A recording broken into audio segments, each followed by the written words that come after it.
काल होता शुक्रवार आणि आज आहे शनिवार. तर आपण शुक्रवारी जी कुंचन सेवा करतो त्याचं उद्यापन आपण दुसऱ्या दिवशी म्हणजे शनिवारी करतो.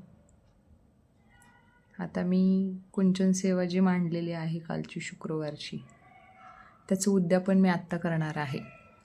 मला काल ड्युटीमुळं खरंच वेळ नाही मिळाला, म्हणून मी महालक्ष्मी देवीला फक्त केळीचा प्रसाद दाखवला होता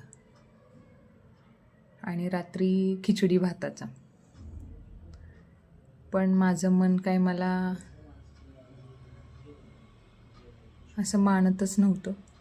त्यामुळे मग मी आत्ता वाजले दुपारचे 3:30, तेव्हा मी महालक्ष्मी देवीला मस्त तांदळाची अशी खीर केलेली आहे. छान असे मस्त केशर वगैरे घातलेले आहेत.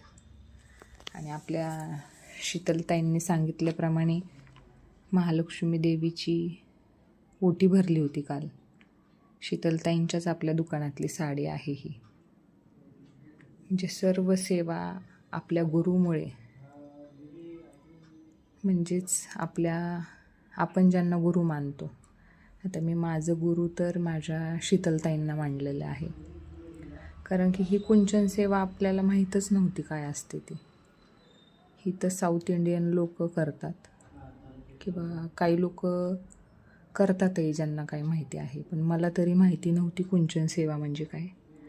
पण माझ्या शीतलताईंमुळे मलाही समजले कुंचन सेवा म्हणजे काय. म्हणजे त्याच माझ्या गुरु. गुरु जसं करणार तसं शिष्य तर थोडंफार करणारच. आपल्या शीतलताईंमुळे आज ही अशी छान तांदळाची मी सुद्धा खीर केलेली आहे, लक्ष्मी देवीला प्रसाद म्हणून ठेवलेली आहे. आता बघू लक्ष्मी देवी ह्या खिरेचा स्वाद म्हणजे प्रसाद स्वीकारते का. श्री महालक्ष्मी देव्याय नमः.